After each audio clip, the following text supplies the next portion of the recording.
नमस्ते दोस्तों, मैं आज आप लोगों के सामने फोर्थ सेमेस्टर बीबीए एवं बीबीए एविएशन की पुस्तक मौत की सज़ा, जिसके लेखक बरगरू रामचंद्रप्पा और हिंदी अनुवादक संजीव रायप्पा एनसी हैं, उनके बारे में बताने जा रही हूँ। तो चलिए दोस्तों, हम आगे का सीन ले लेते हैं।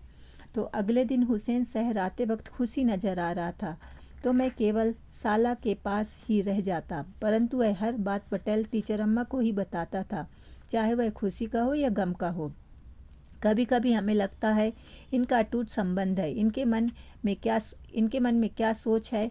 नहीं नहीं, मैं कुछ दूसरा ही सोचने लगा। लड़की लड़कों के पास आने का एक ही संबंध नहीं सोचना चाहिए, इससे बढ़कर भी और कुछ हो सकता है, कहकर मैं सोचने लगा। यह उनकी भावनाओं को वे व्यक्त करने में असमर्थ हो गई, यही आत्मीयता हो सकती है। ऐसे बंधन को क्या कह सकते हैं।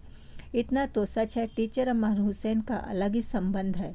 यह व्यक्तिक ना होकर टीचर अम्मा की जीवन शैली ही अलग मूल्य रखता है, इसमें समाज का भी हित है। इसी कारण शायद गांव वालों ने ही एक करने का अवसर दिया है। इसी कारण दोनों के संबंध को दूसरा नाम दिया नहीं गया। कुछ भी हो, हुसैन खुशी से लौटा। मुझे देखते ही टीचर अम्मा के साथ आप भी आए कहकर आगे बढ़ गया। वह फांसी देने के लिए सनद्ध वीर जैसे चला था। मैं बेबस उसके पीछे चला। टीचर अम्मा के पास जाकर कुख्यात राजेश को फांसी देने की कहानी सुनाई। बाद में एक फ़ोटो निकाला। वह राष्ट्रपति के साथ खिंचवाए फ़ोटो था, उसमें फ्रेम वगैरह लगवा कर लाया था। वह सबको दिखाकर अत्यंत खुश हो रहा था। टीचर अम्मा भी इसी खुशी में शामिल हुई। पूरे स्कूल में उसने खुशी को प्रसारण किया। अध्यापकों को विद्यार्थियों को बुलाकर बैठाया, वह फ़ोटो दिखाकर विवरण दिया। हुसैन के लिए तालियां पीटने को कहा, तो उसे सुनकर हुसैन की खुशी का पारावार ना था, ठिकाना ना था। पश्चात टीचर अम्मा ने गांव के बड़ों को फोटो दिखाने को कहा। हुसैन तुरंत तैयार होकर चला, तो टीचर अम्मा ने मेरी ओर इशारा करके हमें साथ चलने को कहा और कहा कि वे तुम्हारी सहायता के साथ रहेंगे। मैंने पूछा, ये क्या टीचर अम्मा? सहायक पद का प्रयोग किया। तब टीचर ने कहा, आप साहित्य का लोग ऐसे ही हैं, एक एक पदों को पकड़ लेते हैं। उन्हें अगर किसी प्रकार का दुख या कष्ट हुआ तो आपको सहारा देंगे, इसलिए मैंने आपकी ओर इशारा किया। क्या मैंने गलत किया? मैं कैसे गलत कह सकता हूँ? आपकी नैतिकता की दाद नहीं। कहने पर दो राय नहीं थी। हंस पड़े। हमारे बाइक में चढ़कर चलने तक देखती ही रही। पटेल के घर के पीछे बाइक छोड़ा। संयोग से पटेल के साथ मुखिया भी थे। सभी व्यवस्था में एक साथ रहते थे, कामकाज में अपना समय व्यतीत कर रहे थे। मैं हुसैन पटेल के सामने खड़े होते ही पटेल ने कहा, आओ, कल तुम कहीं भी नहीं दिखे, फोटो पाने लेने राष्ट्रपति के पास गए थे क्या? पूछते ही शान भोग मुखिया ने कहा, झूठ बोलने वाले मजाक के पात्र बनते हैं। ऐसा शायद इसको मालूम नहीं था। बहुत ही व्यंग भरे स्वर में कहा। हुसैन का चेहरा उतर गया। मुझसे रहा नहीं गया। मैंने हुसैन के हाथ से फोटो लेकर उन दोनों के चेहरे पर दिखाया। देखिए इसे कौन कौन है इसमें? कुछ गुस्से में ही कहा। दोनों एक दूसरे को देख रहे थे। तभी मुखिया ने चिढ़ाते हुए कहा, यह भी हो सकता है कि दो अलग अलग फोटो को एक मिलाकर जोड़ लिया हो, ऐसा भी तो हो सकता है। प्रश्न किया, परंतु तुरंत पटेल ने कहा, हो सकता है। चिढ़ाया। मुझसे रहा नहीं गया। आप सबको एक प्रमाण कहकर अब क्या कह रहे हैं? क्या यह ठीक किया आपने? राष्ट्रपति ने आपके ही गांव में के व्यक्ति को इतना सम्मान दिया, कहकर आपको खुश होना चाहिए, ना कि ईर्ष्या। आप बड़े आदमी, आप अपने मन के द्वेष को जलाने हेतु इस फोटो को देखें। अगर आप आनंदित होते हैं तो बड़े आदमी नहीं, वे छोटे आदमी, कहकर झिड़का। मुखिया ने कहा, नहीं, ऐसा कुछ नहीं, समझाना चाहते थे, परंतु मैं चुप नहीं रहा। मैंने कहा, आपका अब तक जाति भेद नहीं छूटा है, कुछ ना बोले। यह बड़प्पन मन से होना चाहिए, ना कि दिखावे से। मुखिया को स्थिति का भास हो आया। तुम्हारे कहने व हमारे बारे में सोचने में भी सच्चाई है। हम भी मानव है। मुंह से कुछ निकल गया। छोड़ो उन बातों को, कहते हुए अपने को वह हमें समझाने लगे। पटेल चुप नहीं रहे। तुम्हारी कही कटु बातों को हमने तो भी चुप होकर ही सुना। इसका मतलब कि हम पहले जैसे नहीं रहे? प्रश्न किया। तब मैंने भी कहा कि हमें भी ऐसी बातों को सुनने की ज़रूरत ही क्यों थी? मैंने भी समाधान पूर्वक कहा। तब पटेल ने कहा, फोटो में तुम बहुत ही सुंदर लग रहे हो। सराहना की। राष्ट्रपति के साथ खड़े होकर होकर फ़ोटो खिंचवाना हमारे लिए भी गौरव की बात है, मुखिया ने कहा। पटेल ने अपनी पत्नी को फ़ोटो दिखाकर कहा कि देखो हमारे हुसैन का भाग्य ही भाग्य है। कहते हुए एक अच्छी काफ़ी बनाकर देने को कहा। उन्होंने का फ़ोटो देखते हुए कहा, जितना भी हो हुसैन हमारे गाँव का लड़का है ना। प्रशंसा करते हुए अंदर काफ़ी तैयार करने गई। पटेल ने उसे बैठने के लिए कहा। मुझे कुछ न कहने पर भी बैठ गया। हुसैन बैठने में झिझक रहा था तो पटेल व मुखिया के कहने पर बैठ गया। इतने में काफ़ी आई। खुशी से काफ़ी पीकर चल दिया। हुसैन के घर आने पर मुझे बोलने की ज़रूरत ही नहीं हुई। हुसैन ने वह काम पूरा किया। फ़ोटो दिखाकर आनंदित हुआ। उसकी तारीफ पिता और बहन से किस प्रकार व्यक्त करेंगे सोच उनका मुख ही देख रहा था। फातिमा का चेहरा ही भाव बता रहा था तो हुसैन के पिता हयात की दृष्टि ही बता रही थी। फातिमा फ़ोटो लेकर अंदर गई। दीवार पर फ़ोटो कील गाड़ कर लगाकर देखने लगी। तब हयात ने टंगे फ़ोटो को देखा। राष्ट्रपति फ़ोटो को छूकर उनको प्रणाम किया। दोनों का यह कैसा भाव था। भाव को व्यक्त करने के लिए हमेशा सही पद नहीं मिलते, परंतु विभाग के लिए यह कहना उचित नहीं। दिमाग को पद से बांध रख सकते हैं, पदों में न मिलने वाले भावों में मिल जाते हैं। यहाँ मैंने हुसैन के पिता व बहन के इन्हीं भावनाओं को देखा। कथाकार की स्थिति भी यही है, पर इतना तो सच है कि दोनों का भाव मेरे मन पर छा गया। मन हमारे दिल पर बैठ गया। अगले दिन हुसैन को देखने पर उसके मुख पर खुशी नहीं थी। पूछने पर कुछ भी नहीं बोला, परंतु मैं चुप न बैठा। मैंने कहा, कल मैं तुम्हारे लिए पटेल से कितनी बातें की, आज मुझसे क्यों नहीं बातें कर रहे हो। उसने बाइक पर बैठने को कहा तो सीधा टीचर अम्मा के घर आकर रुका। अंदर चलने को कहा। टीचर अम्मा उसी समय स्कूल से लौटी थी। कवेर अम्मा काफ़ी बना रही थी। अंदर जाकर मैंने हुसैन की शिकायत की। वह कुछ छिपा रहा है लगता है। टीचर अम्मा से क्या छुपाना है, कहा। वह हंसी और बोली, दोनों से अलग अलग कहने के बजाय दोनों को एक ही बात बताने के लिए यहाँ ले आया। कहते हुए मन में शंका या संदेह बैठा दिया। मैं असमंजस में डोल रहा था कि हुसैन ने कहा, आज जेल में समता से मेरी बातचीत हुई। मैं सोचने लगा कि यह टीचर अम्मा के बारे में है या समता के बारे में। मैं समझ में नहीं आया। हुसैन समता से हुई बातों को सुनाने लगा। हुसैन ने राष्ट्रपति के साथ अपना फ़ोटो समता को दिखाया। समता को खुशी हुई। फ़ोटो भी फ्रेम चढ़वाकर एक घर पर लगाया। यहाँ लाया हूँ। इतना सुनने पर भी वह मौन थी। कुछ समझ में नहीं आया कि समता ने हुसैन से पूछा, अगर हमें फांसी लगाने का समय आए तो क्या ऐसे ही हंसोगे? तुम्हें ऐसी ही हंसी आएगी या हंसोगे? हुसैन अचरज में पड़ गए। यह कैसा प्रश्न था ऊहातीत। फिर वही प्रश्न किया, आपको क्यों फांसी की सज़ा? झूठ मूठ का कुछ ना कहें। फिर भी वह चुप नहीं रही। अगर फांसी की सज़ा हुई तो? पूछा। हुसैन ने कहा, आपको फांसी की सज़ा नहीं होगी। तब समता ने कहा, क्या तुम न्यायाधीश हो? नहीं, परंतु मेरा मन मानने को तैयार नहीं। हुसैन ने कहा। समता हंसने लगी। न्याय जो है वह मन की बात नहीं मानता, विभाग की बात मानता है। पूछी। तब हुसैन ने कहा, मुझे यह सब तर्क नहीं मालूम। अगर इतना जानता तो अदालत की कुर्सी पर बैठता, यहाँ क्यों रहता? देखो हुसैन, मुझे झूठे आरोप में बलवंतैया के विरुद्ध कार्रवाई करने के आरोप में झूठा केस डालकर यहाँ बंदी बना दिया है। बलवंतैया के विरुद्ध लड़ते समय कुछ एक मर गए। उसे हत्या समझ हमें भयोत्पादक या आतंकवादी समझकर केस डाला। अगर यह केस ऐसे ही चलता रहा तो मेरा भी तुम्हारे हाथों मरना होगा। कहते समय बीच में ही हुसैन ने कहा, छोड़िए, आपकी रक्षा अल्लाह करेगा। परंतु समता ने बात आगे बढ़ाई, अगर ऐसा कुछ हुआ तो तुमसे कुछ सहायता मांगूंगी।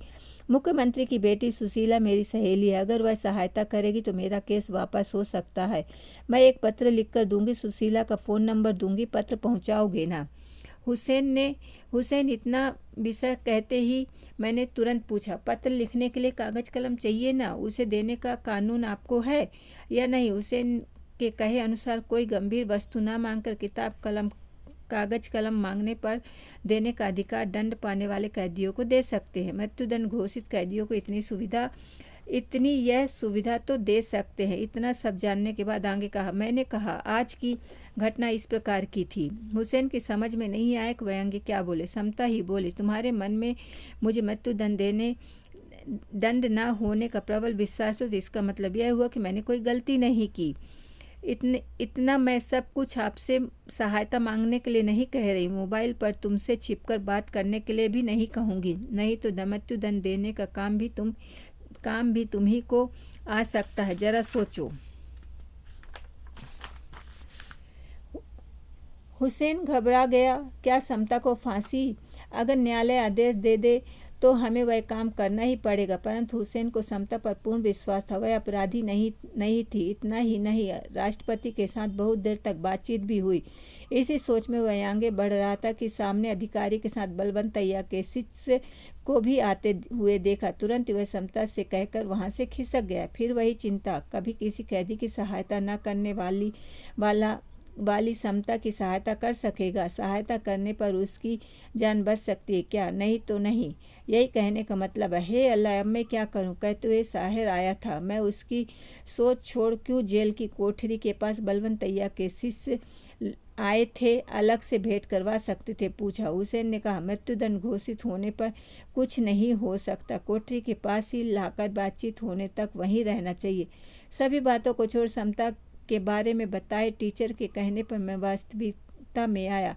मुझे समता के बारे में अच्छी तरह मालूम था। वह एक प्रामाणिक कार्यकर्ती समाज सेविका थी। महिलाओं पर होने वाले अत्याचार के विरुद्ध खड़ी होती थी। उनके बारे में टीवी पर, समाचार पत्रों में मैंने बहुत कुछ पढ़ा था। मेरे से पहले मैंने टीचर अम्मा पर ही निर्णय का भार सौंप दिया। परंतु टीचर अम्मा के मन में एक कसक उठी कि समता की सक्रियता के बारे में मैंने बहुत कुछ पढ़ा व सुना है।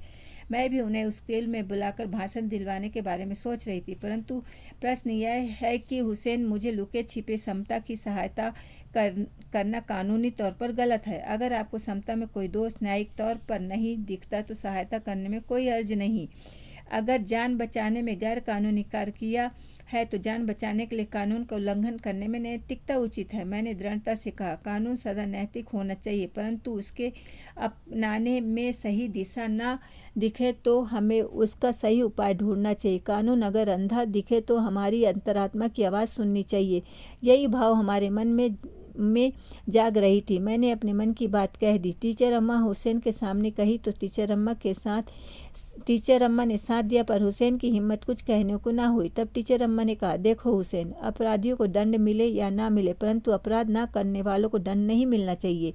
हमारी न्यायिक रीत है, इसलिए कुछ भी हो तुम समता की सहायता करो। टीचर अम्मा की बातों में दृढ़ संकल्प था। हुसैन नहीं कर सका। साथ ही टीचर अम्मा ने कहा कि तुम उनसे पत्र लेकर आओ, मैं मुख्यमंत्री की बेटी के हाथ दूंगी। हुसैन को धीरज आया, उसने हामी भरी। तभी कावेर अम्मा ने काफ़ी पीने को हंसते हुए कहा तो सभी हंसने लगे। अगले दिन शाम को हुसैन समता का पत्र व फ़ोन नंबर लेकर आए। फिर टीचर अम्मा ने उसे पढ़ा। पत्र में अपने को बंदी बनाने का कारण, बलवंतैया के विरुद्ध प्रतिरोध करने का कारण या बलवंतैया के प्रभाव से मुख्यमंत्री के गलत कदम उठाने की बात मेरी समझ में आ गई। बलवंतैया के बंदी बनाने पर हुए दंडों, मारपीट, मौत आदि पर समता पर दोष दिया गया। इसका पूरा विवरण दिया था। इतना सब कुछ होने पर भी केवल इतना ही कहा। अपनी अंदरूनी बात कहते हुए उसने लिखा था, देखो सुशीला, मैं मरने से नहीं घबराती। अगर मैं आतंकवादी होती तो डरती नहीं, क्योंकि वे सदा मरने को तैयार रहते हैं। मेरे व मेरे द्वारा किए गए प्रतिरोधों का अंत न हो उसका डर है। अगर चाहे तो सरकार साक्ष्य न होने के कारण केस खारिज कर सकती है, परंतु तुम सही स्थिति को जानकर अपने पिता को समझाना। तुम्हारे समझाने पर शायद तुम्हारे पिता को असलियत समझ में आए। ठीक इसे सहेली का पत्र न समझकर, एक प्रजातंत्र के क्रांतिकारी का पत्र समझकर, या नहीं तो सहेली का पत्र समझना। धरती की कसम, भीख मांग रही हूँ, समझो। समता के पत्र का विवरण मेरे मन को चुभा। पढ़ने के बाद टीचर अम्मा ने कहा, सुशीला को फ़ोन करे क्या? हुसैन से पूछा। हुसैन ने नकारा। आश्चर्यचकित होते हुए कहा, यह कोई पाप कर्म नहीं है। टीचर अम्मा ने कहा। तब हुसैन ने कहा, टीचर अम्मा, यह बात नहीं, मैं अपने पिता व बहन से बिना कुछ कहे एक काम भी नहीं करता। ये काम भी मैं उनसे बताकर ही आगे का निर्णय लूँगा। मेरा मुंह बंद हुआ। तभी कावेर अम्मा ने कहा, इसका कहना ठीक है, घर वालों से छुपाकर कोई काम नहीं करना चाहिए। तब मैं, हुसैन, टीचर अम्मा वहायत साहब से मिलने गया। वहाँ जाने पर सारी बातें हमें भी कहने को कहा। तब मैंने कहा, नहीं टीचर अम्मा, मैं भी आपके साथ साक्ष्य के रूप में रहूँगा। उन्होंने कहा, साक्ष्य के लिए या कोई के लिए यह कोई मुकदमा नहीं है। नहीं नहीं, मैं केवल उनके साथ रहूँगा। उन्होंने मजाक किया। लेखक के साथ रहना कोई आसान काम नहीं, फिर भी हमारे साथ आप रहें। जबरदस्ती कहा। मैं तो साथ ही हूँ ना, न्याय की जगह मैं हूँ, कहते हुए मैं दृढ़ चित हो गया। हयात के सामने टीचर अम्मा ने सविस्तार सब कुछ सुनाया। सुनने के बाद हयात ने मेरी ओर देखकर कहा, कहिए लेखक जी, आपका क्या कहना? मैंने कहा, मैं क्या कहूँ, आप जो कहेंगे वही मेरी कहानी होगी। तब आपकी बुद्धिमत्ता हमें मालूम है। आप जैसी कथा आगे बढ़ाएं, खत्म करेंगे, यह आपकी ही करामत रहेगी। हयात ने दृढ़ता से कहा। समाप्ति अर्थात उनका जेल से छूटना। मैंने कितना ध्यान दिया यह तो आपने देखा ही होगा। न्याय व अन्याय को देखा सुना है। अभी मैं सिलाई कर रहा हूँ, मेरा बेटा उसकी सहायता करे, यही न्याय है। ऐसा हयात के कहने पर मुझे खुशी हुई। टीचर अम्मा तुरंत कार्यरत हुई। मैं मुख्यमंत्री की बेटी को फ़ोन करिए, जो भी हो मेरे घर से शुरुआत हो, हयात साहब ने कहा। टीचर अम्मा फ़ोन करने के लिए देखी तो फ़ोन छूट गया था, तो मैंने ही फ़ोन करने को मोबाइल दिया। टीचर अम्मा के 2 बार फ़ोन करने पर भी वहाँ से प्रत्युत्तर नहीं मिला। दोबारा करने पर वहाँ से रूखा उत्तर मिला। कौन? टीचर अम्मा। टीचर अम्मा ने पूरा ब्यौरा दिया, परंतु पत्र का विषय नहीं बताया, परंतु आप तक पत्र पहुंचाने के लिए समय देने की प्रार्थना की। अगले दिन सुबह आने को कहा। तब वहां टीचर अम्मा और हुसैन के जाने का तय हुआ। तब हयात साहब ने कहा, इस लेखक को भी ले जाइए, ताकि समय पर काम आएंगे। मैंने बिना सोचे समझे हाँ कर दी, परंतु सच तो यह था कि टीचर अम्मा ने मुझे बुलाया ही नहीं। मैंने आने की बात कह दी, इन दोनों के बीच में आऊँगा। मैं मन में तर्क कर रहा था, तभी टीचर अम्मा ने कहा, हमें तो बुलाने का मन था, परंतु इनका ना रहना, दोनों रहना ना रहना दोनों एक ही था। आपका कहना उचित ही हुआ हयात साहब। उनकी तीखी नज़र का सामना न कर मैंने हयात साहब की ओर देखा। सच ढूंढना बड़ा मुश्किल है, हयात साहब ने विवरण देते हुए कहा। सच पाने के बाद फिर सिर खपाना ठीक नहीं है। पूछ लिया, जो पाया उसमें सच की प्रामाणिकता क्या है? टीचर ने कहा, सब कुछ सच नहीं होता, वह मरते दम तक नहीं मिलता, दिन पर दिन कुछ न कुछ मिलता ही रहता, उसे समझकर आगे बढ़ना है। जब मैंने वहाँ से चलने को कहा, तभी एक और प्रश्न उठा। टीचर अम्मा ने कहा, ये तो हमारी बातें हुई, परंतु पटेल व मुखिया से समता के बारे में क्या कहना उचित है या नहीं? मैं तो इन दोनों द्वारा चलाए जाने वाले स्कूल में काम करती हूँ। हयात साहब को लगा कि हम सब एक ही हैं, तो उनके बिना बताए कदम उठाना कहीं गलत ना होगा। अंत में प्रश्न मेरे सामने आया। मुझे भी खुशी हुई कि मेरी भी कुछ इज्जत रखते हैं, मेरी बात मानने को राजी तो हैं। यह खुशी हुई तो मेरे सोचे हुए को बताया। ऐसी बातों को गुप्त ही रखना उचित है। आगे जाकर हुसैन को कुछ तकलीफ नहीं होनी चाहिए। हुसैन ने खुशी से कहा, बात हम